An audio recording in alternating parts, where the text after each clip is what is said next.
Apes together, strong. What is up, everybody? Random Man here, bringing you my review for Kingdom of the Planet of the Apes. Set 300 years after the events of War for the Planet of the Apes, the plot of this sci-fi action film follows a young chimpanzee named Noah, played by Owen Teague, who embarks on a journey alongside a human woman, played by Freya Allen, to determine the future for apes and humans alike. Going into this movie, I was really looking forward to seeing it, as if you couldn't already tell from my intro, I am a big fan of the rebooted Planet of the Apes film trilogy, starting out with 2011's Rise of the Planet of the Apes, directed by Rupert Wyatt. I thought it was a solid start to the series, while also introducing us to one of the best film characters in recent memory, Caesar, as played by the legendary Andy Serkis, the king of motion capture film performances. We continued with 2014's Dawn of the Planet of the Apes, directed by Matt Reeves, and like many people, this is my favorite of the trilogy, continuing on the world building and the complexity of the characters. And then we finished off in 2017 with War for the Planet of the Apes, also directed by Reeves, and I thought that this was quite the conclusion to cap off this trilogy on, while also leaving it open-ended for what was to come with the rest of the series, as this all preceded the 1968 original Planet of the Apes film. And then speaking of continuing on, now several years later, we have Kingdom of the Planet of the Apes, set centuries after this trilogy with Caesar, and I was open to the idea of having more films because, again, we still have this big gap in between these movies and what was to come with the 1968 film, and following different characters as this evolution of this universe was continuing, I thought could have made for a lot more interesting adventures and even more commentary along with it. Luckily for me, I was able to head out and see this thing in theaters this morning, where it is only currently available. Starting out with the cast and the performances, we have Owen Teague as Noah, a young chimpanzee hunter who is our central protagonist here, and he is quite a departure from having Andy Serkis' Caesar be the lead of our whole previous trilogy. But I thought that was a wise choice here because, again, this is far removed from the lifetime and reign of that character. And Noah is someone who only knows bits and pieces of what came before him. All he mainly knows from his lifetime is living in mostly harmony with his village. He also knows of humans, or as he calls them, echoes, and then with all of that suddenly taken away from him, he is thrust into this adventure that sees him knowing more about the before times when humans and apes coexisted before apes eventually became the dominant force on planet Earth. Teague, as a performer here, I think provides a lot of intricacies and subtleties, like with a lot of the motion capture performances done here. Every motion capture performance, I should say, because there is so much done with the physicality, and then even seeing a lot of the details on faces, like with Teague going around being both curious and skeptical of what is around him. Other motion capture performances here include Lydia Peckham and Travis Jeffrey as Suna and Anaya, respectively, two close friends to Noah, who we spent quite a bit of time with initially, as we see the three of them hunt after eagle eggs as their village trains eagles, and I thought that was a cool angle right there. And again, with the motion capture performances, it really got us to know their personalities very quickly. There was also Peter Macon as Raka, an orangutan that Noah eventually encounters, and he carries a lot of the beliefs and outlook that Caesar had from the previous trilogy, and I thought that he provided some comic relief while also having some words of wisdom for Noah, and I thought he was one of the standouts of the film for sure. On the complete opposite end, we have Kevin Durand as Proximus Caesar, the leader of this tidal kingdom of apes that he has, and he is a ruthless character. Previously, I saw him weeks ago as another character in Abigail. There, he had a lot of comic relief in being this buffoonish brute character, but in Kingdom now, we see glimpses of how this guy has taken the outlook and philosophy of Caesar and twisted it to where he is not afraid of killing other humans, killing his own primate kind, as opposed to Raka reinforcing immediately that Ape does not kill Abe and they're trying to live in peace and harmony. Yeah, that dichotomy right there, the contrast, helps keep up a lot of what was established before. And then we have the human characters that come in, like Freya Allen as Nova, as Raka names her, who is a direct reference to a character from War for the Planet of the Apes and then also from the original Planet of the Apes. With her, it's a partially silent performance. A lot of it is physical and facially emotive, and I thought it worked for what we saw here because we don't get very many humans here, as the other notable human character is played by William H. Macy, who comes in later on in the film. Same with Proximus Caesar. Those two don't show up until the second half, but we get a contrast with his human character too as to what his relationship is with those apes specifically. And everyone here, once again, I really cannot emphasize how those that are doing motion capture performances here as the apes and other primates really give it their all, because it is an art form unto itself and they are legit performances. It's not just putting on a costume and literally going for it. They have cameras, dots, and the suit all on them to really give us the most authentic looking turns as possible, and that I think applies here. Now getting into the writing, again, this movie takes place way after the previous trilogy, and it even begins with some opening text for context of what happened prior, and we get Caesar's funeral. Spoiler alert in case you didn't see the last film. I mean, with the movie set 300 years after War for the Planet of the Apes, you could probably deduce that he died anyway. But yeah, we saw Caesar die on screen in the previous film, and then now we see his funeral as a literal passing of the torch to get into the story now, following Noah mainly.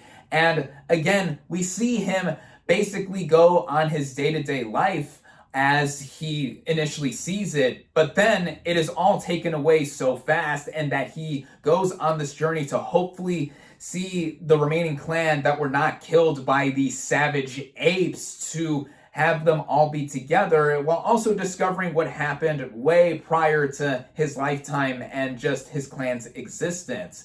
That, I think, has us back into the fold with ease, and I mean literal ease too, because of the way this movie initially begins in its first half.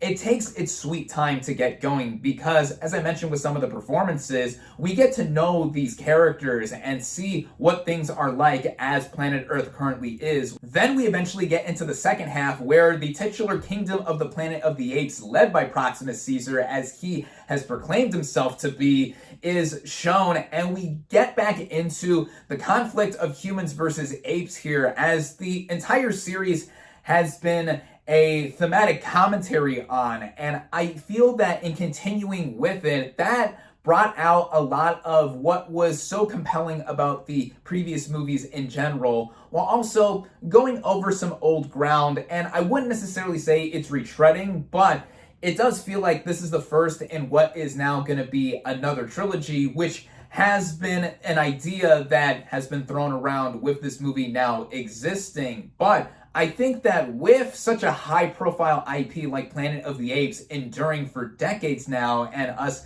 getting another film, now the fourth in this rebooted series, we get a lot to think about in terms of the characters. A lot of antagonism happening internally with the apes themselves, like when Noah eventually meets Proximus Caesar, Noah initially being skeptical of Nova, and then what Nova has going on with her own motives. All of that coming together is what helps this thing move along. And directing wise, that is what is done here by Wes Ball. Previously, Ball directed another trilogy of films, the Maze Runner series, which I've seen the first two entries for, and I thought that overall, the directing he did with those movies was well done. And now with Kingdom of the Planet of the Apes and what he's eventually going to do with the Legend of Zelda movie, hopefully that is good because, video game movies mostly not tracking well.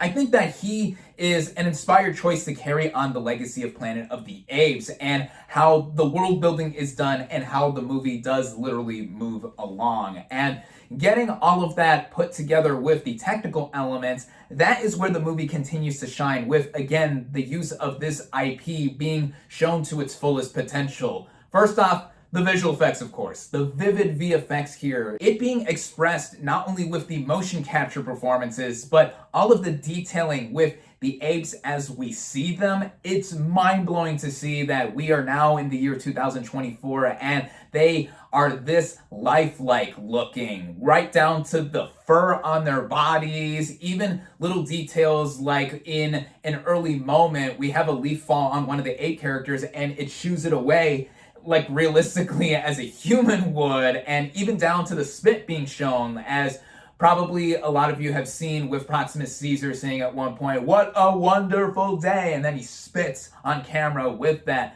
The visual effects, the CGI here is among the best of any modern film series, whatever. Rightfully, the previous trilogy was nominated for Best Visual Effects at the Oscars for all 3 entries, though none of them won sacrilegiously, I feel, and hopefully, maybe this film will score another nomination for the series here. And it's not just the way of visual effects that have been excellently pulled off here that is great to go on with the technical elements, the production design, how everything looks, and all the vegetation that is taken over, the designs of the apes themselves, again, in looking for their lifelike. And then we get into some of the action here. Westfall handled the action in the Maze Runner movies well, and here that also applies with either direct mano-a-mano fights with Noah and some other apes, or even some of the bigger set pieces that happen in the second half here, I think bring out how this is a series that balances all of the spectacle and even the underlying themes so well. Though again,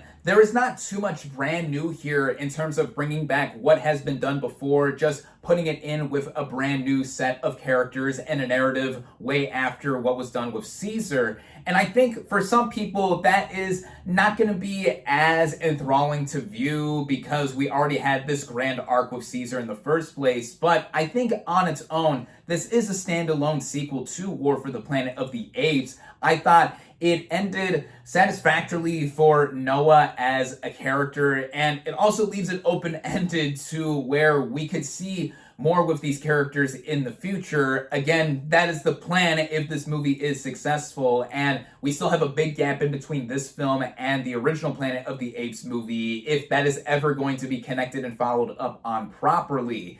And I think how it all comes together too, with it being an experience at just under 2.5 hours, I did not feel the length at all. The two halves of the movie are very distinct because of how it initially begins, taking its time, and then when we get into the second part, bringing us back to what we have seen before with a lot of the themes. That, I think, rounds out this package here, and I think continues on the legacy of this entire franchise, and specifically continuing after this previous trilogy to be a more than worthy installment. How do I think it stacks up with those movies, though?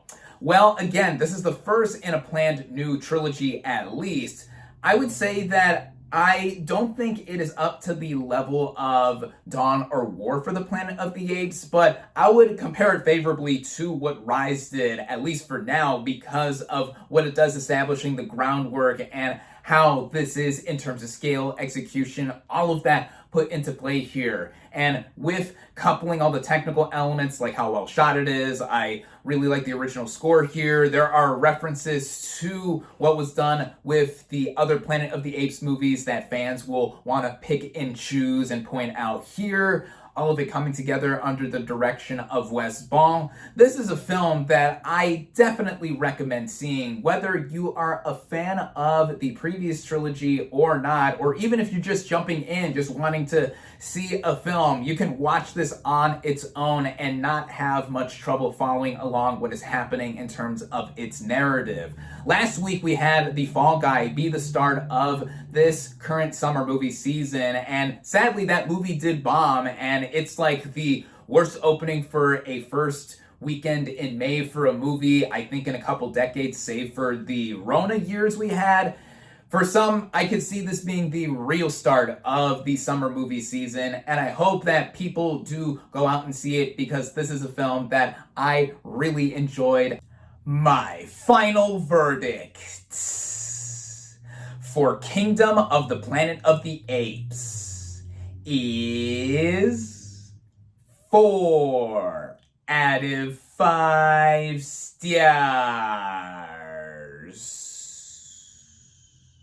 Thank you all, as always, for watching. Be sure to like this video, comment on what you thought of Kingdom of the Planet of the Apes. Social media links in the description. Subscribe to my channel for more, and I'll catch you on the next movie review.